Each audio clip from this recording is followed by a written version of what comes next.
Ohio! Maaga akong nag-ayos ngayon kasi may nakita akong pasyalan na malapit lang dito sa bahay at plano kong puntahan ngayon. Medyo tinanghali na nga ako ng gising kaya nagmamadali na ako kasi baka maiwanan ako ng train. Ang babike nga lang ulit ako papuntang train station kung saan ako sasakay papunta sa sinasabi kong pasyalan. Nung isang araw ko nga lang nakita yung tourist spot na yon nung naghahanap ako sa internet at mukha namang interesting.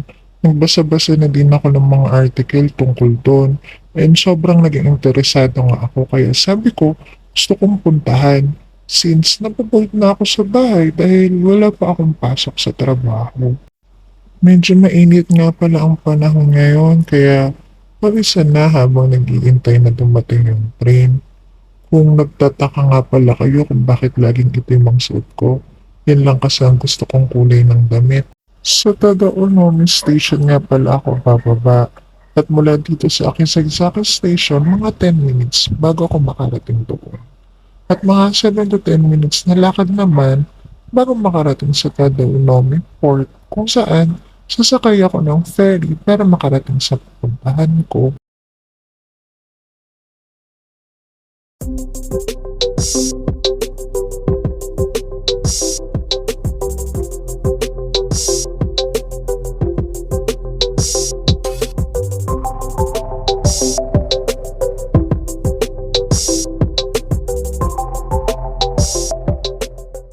Lapit na nga pala ako sa port kaya konti na lang malalaman niyo na kung saan tayo pupunta ngayon. Dito nga pala ako pupunta sa Okunoshima na kilala din sa tawag na Terabit Island. Para makapunta ng island, kailangan sumakay ng ferry mula dito sa Tadaunon Port. Makikita mo nga pala yung cafe ng The Gateway to Rabbit Island. May mga souvenirs na available dito kung gusto mong pasalubungan yung family mo o magkaroon ng remembrance from your trip. Makakabili ka din ng mga drinks and snacks dito kung magutom ka. At syempre, higit sa lahat, dito ka makakabili ng ticket papunta sa The Rabbit Island. Pwede kang sa register bumili or kaya naman gumamit ng vending machine. Ang halaga nga pala ng ticket ng ferry dito kung round trip ay 620 yen.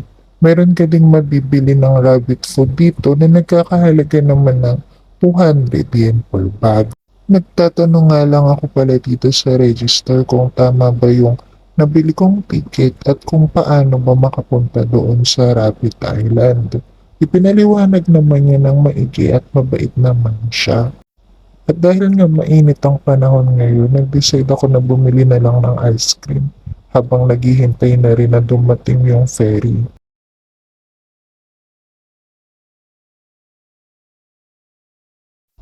Lumabas na nga ako dun sa cafe kasi ang sabi, malapit na daw dumating yung ferry. At nung nakita kong dumating na yung ferry, tumayo na nga ako para makapila na ako papasok doon sa ferry. Kung mapapansin nyo, ang linis ng tubig nila, no? Ang linaw. Nakakita nga pala ako ng mga maliliit na isda dyan na kumpul-kumpul na lumalangoy. Nakakatuwa, nakaka-enjoy. Ito nga pala yung harap ng cafe sa tapat ng port. Nandito na nga pala ako sa pila pasakay ng ferry. Medyo marami-rami din ako makakasabay mamasyal at kadalasan doon buong pamilya na may mga kasamang mga makukyut na bata. Mula dito sa port, mga 15 minutes nga bago makarating doon sa Rabbit Island. Kadalasan nga pala kapag kami mga nakikita kong tourist spot na bago para sa akin at gusto kong puntahan, nagbabasa-basa ako ng mga history tungkol dito. At marami-rami nga akong nabasang article tungkol sa Rabbit Island. Kaya sobrang excited na akong makarating doon. Sa ngayon, enjoyin ko na lang muna yung mga tanawin papunta doon sa island. I am so troubled by the soul of mine.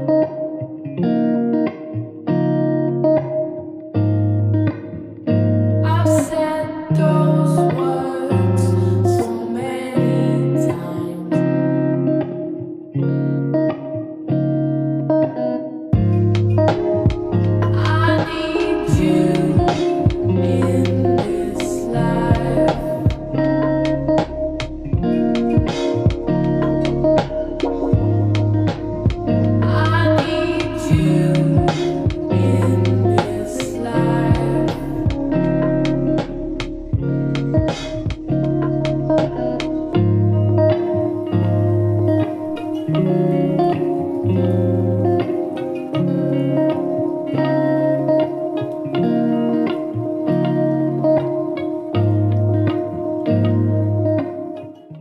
After 15 minutes nga, nakarating na kami dito sa island. Una muna, kailangan natin pumunta doon sa information nila para makita natin yung schedule board nila para sa bus. Libre nga lang pala ang sakay ng bus dito. Pero ang advice ko sa inyo, kung maggagala kayo sa buong isla, mas magandang maglakad na lang kayo. Or kaya bike, may mga naarkila naman dito. Ito nga pala yung schedule board nila ng bus dito. So ngayon, hintayin lang muna natin yung bus. Pagdating nga ng bus, sumakay na ako. Gusto ko lang sanang i-testing kasi libre naman, wala namang kailangang bayaran. Kaso nga lang, bumaba na lang din ako kasi mas gusto ko na maglakad. Tsaka para mas maikot ko na lang nga din yung isla. Medyo mainit nga lang pero mahangin naman. Sa mga gusto nga palang magpunta dito sa Rabbit Island, mayroong mga paalala din. Mayroong mga pwede at hindi pwedeng gawin. Unang-una nga pala sa lahat, bawal mong kargahin o kuhanin ng mga rabbit. At dahil nga takot sila kapag hinahawakan sila, kadalasan ay magpupumigla sila kapag kinarga mo sila. Dahil sa gubat sila nakatira, limited yung access nila sa mga veterinaryo o mga manggagamot kapag ka nagkasugat sila. Kaya nga mas maganda na hayaan na lang silang mag-isa at pagmasdan na lang para maiwasan din na masugatan at masaktan sila. Pangalawa nga pala sa pinagbabawal ay pakainin yung mga rabbit na nasa may kalsada o kung saan dumadaan yung mga bike or mga sasakyan, lalo na yung mga bus. Kasi ang mga rabbit kapag ka kumakain sila, masyado silang focus dun sa ginagawa nilang pagkain. So kapag ka hindi nila naramdaman na merong dumarating na mga sasakyan, posibleng masagasaan sila. Pangatlong ipinagbabawal ay yung pag-iiwan ng mga natirang pagkain ng rabbit. Kasi ang mga rabbit ay hindi kumakain ng mga nabasa ng pellet or yung mga nabubulok ng lettuce. At maaari yung mga uwak ay ma-attract sa mga tirang pagkain at makakagulo sila sa mga rabbit dahil posibleng malaman nila kung nasaan yung mga baby rabbit. Bawal din silang pakainin ng mga human foods tulad ng tinapay or kahit anong snacks. Trivia nga pala na ang mga rabbit ay hindi kayang tunawin ng mga patatas. Laging mag-iingat din kung ikaw ay nagbabike o may dalang sasakyan dahil baka masagasaan ng mga rabbit. At higit sa lahat, bawal mag-uwi ng mga rabbit. Ito ay pinagbabawal at maaari din na may dala silang mga parasites na makakaapekto sa mga tao. Maraming pwedeng gawin dito bukod sa pakikihalubilo sa mga rabbit. May hotel dito kung gusto mong magstay dito overnight. Pwede ka ding tumambay sa beach at mag-swimming. Meron ding mga camping tent na pwede kang magstay. Kung buong pamilya kayong pupunta dito, magandang magdala ng picnic set.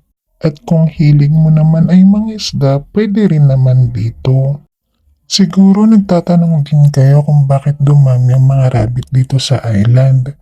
Noong World War II, dito sa island na ito ginagawa ang mga poisonous gas ng mga Hapon at ang mga rabbit ang ginawa nilang test subject.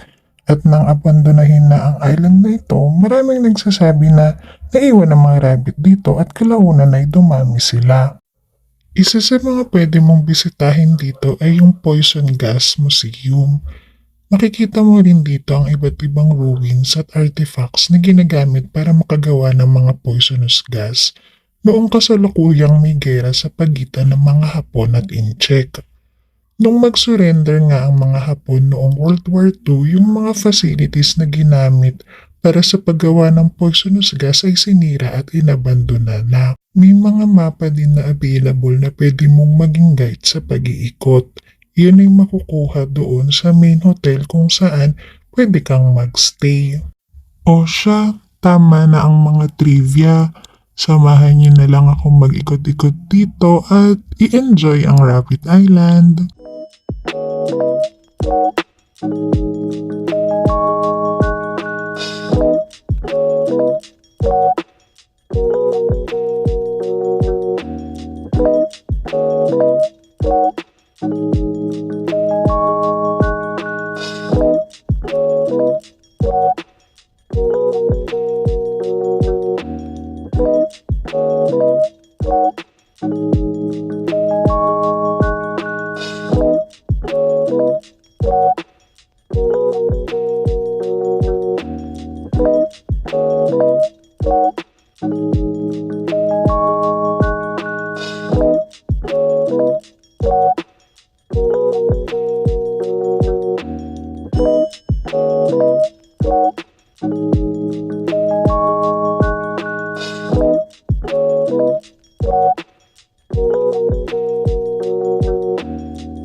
Halos mga 3 hanggang 4 na oras nga din akong nag-ikot-ikot dito sa Rabbit Island. At oras na para umuwi. Sumakay nga lang din pala ako ulit ng ferry pabalik ng port. At sasakay naman ako ulit ng train para pauwi. Paglalakad nga lang ako papunta sa train station. Tapos intay ng train papuntang Akisaysaki train station. Hanggang dito na lang sa susunod na video ulit. Paalam!